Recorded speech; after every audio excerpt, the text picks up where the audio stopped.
আমি জানি না এই যে বড় বড় ডাইরেক্টররা অডিয়েন্সকে কি ভাবে, মনে করে যে তারা তাদের সিনেমা দেখবার জন্য সারা জীবন ওয়েট করে যাবে, এরকম মনে হয় তাদের মধ্যে একটা ধারণা তৈরি হয়ে গেছে। আমি মেরি ক্রিসমাস সিনেমাটা নিয়ে কথা বলছি, যার ডাইরেক্টর শ্রীরাম রাঘবন। একটা থ্রিলার সিনেমা, ভেবে দেখুন যে 50 মিনিট আপনার ওয়েট করতে হবে যেই বিষয়টার উপর এই থ্রিলারটা পুরো ক্রিয়েট হচ্ছে সেই বিষয়টা দেখবার জন্য 50 মিনিট আপনাকে ওয়েট করতে হবে।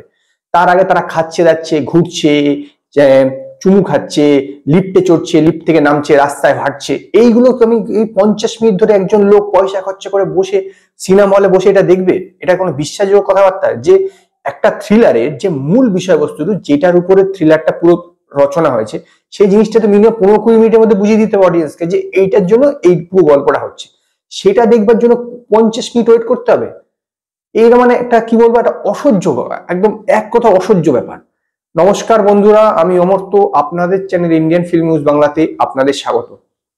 মেরি ক্রিসমাস সিনেমাটা সম্পর্কে আমার একটা ভালো ধারণা ছিল যে বোধহয় থ্রিলার হিসাবে খুব একটা বিশাল একটা ভালো রকম হবে, যথেষ্ট আকর্ষণীয় হবে, কিন্তু বলতে এতটুকু দ্বিধানি, আমি থরলি ডিসঅ্যাপয়েন্টেড।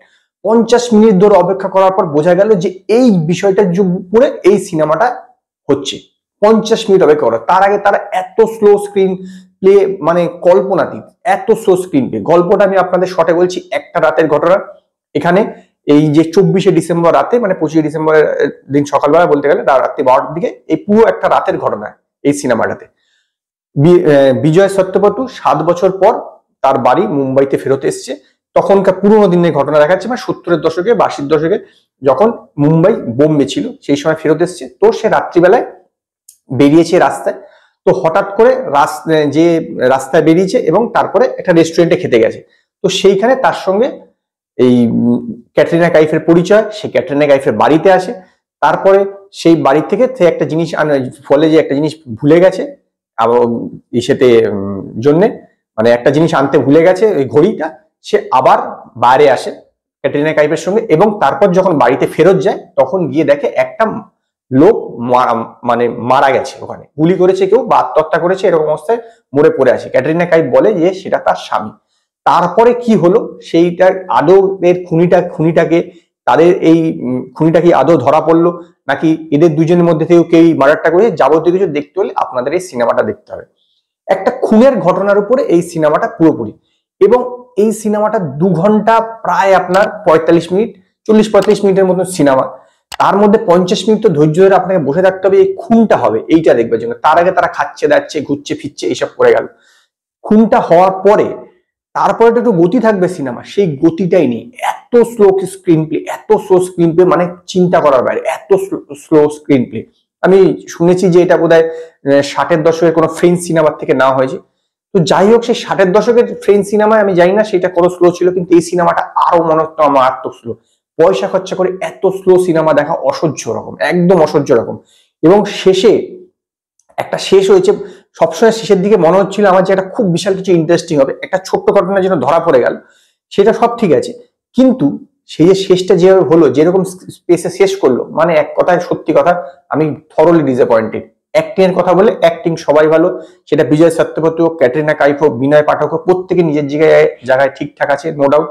ক্যাটরিনা কাইফ এখানে একজন খ্রিস্টান মেয়ের অভিনয় করেছে, তো তাদের যেহেতু তার হিন্দিটা সেরকম, সবকিছু ঠিকঠাক আছে। বিজয় সত্যপতি রোলও ঠিক আছে, বিজয় সত্যপতি অ্যাক্টিং করেছে। এমনিতে বিশেষ একটা ক্যারেক্টার এর মধ্যে নেই, দুইজনই মেন, আর বাকিদের একদমই ছোট। বিনয় পাঠকের একদমই ছোট্ট রোল, সেসব সবকিছু ঠিকঠাক আছে। অ্যাক্টিং বা অন্যান্য কিছু নিয়ে, বা থ্রিলারের যে বিভিন্ন পয়েন্ট গুলো থাকে, এটা ভুল হয়েছে, ওটা ভুল হয়েছে, এই জাতীয় কিছু থাকে অনেক সময়, যারা ভুল ভ্রান্তি করে, সেই সব কিন্তু আদৌ শ্রীরাম রাঘবন করেনি।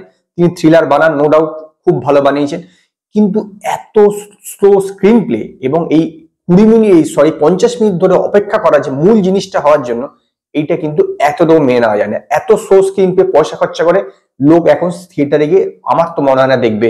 অন্তত আমার তো এতটুকু ভালো লাগেনি, এতটুকু ভালো লাগেনি। আমার মনে হয় শ্রীরাম রাঘবনের যে যত ক্যারিয়ারে যত সিনেমা বানিয়েছে, তার মধ্যে এটাই সবচেয়ে খারাপ সিনেমা বানানো। মেকিং হিসেবে নো ডাউট ঠিক আছে, কিন্তু যে স্ক্রিপ্টটা সে চুজ করেছে আমার মধ্যে সেটা একদমই ঠিকঠাক নয়। মেকিং হিসেবে নো ডাউট, আমি সেই বিষয়ে কোনো কথা বলছি না, কারণ মেকিংটা ঠিকঠাকই আছে। উনি ভালো ডাইরেক্টর এবং ভালো অভিনেতা অভিনেত্রীদের নিয়েছেন, ভালো সিনেমা বানিয়েছেন, কিন্তু স্ক্রিপ্টটা অত্যন্ত খারাপ চুজ করেছেন, এবং তার লেখাগুলো সেরকম, ডায়লগ গুলো সেরকম বিশেষ কোনো মানে জোরালো কিছু নেই। তো থরলি ডিসঅ্যাপয়েন্টেড, এবং সেই কারণে আমি এই সিনেমাটাকে, মেরি ক্রিসমাস সিনেমাটাকে 5-এর মধ্যে 2খানা স্টার দেবো। যদি আপনারা এটা দেখে থাকেন সিনেমা হলে গিয়ে কোথাও, তাহলে আপনারা আমার কমেন্টে জানান আপনাদের কিরকম লাগলো। যদি আপনাদের এই ভিডিও পছন্দ হয় তো লাইক করুন, কমেন্ট করুন, শেয়ার করুন, আর নতুন নতুন আপডেটের জন্য আমার চ্যানেলকে সাবস্ক্রাইব করুন।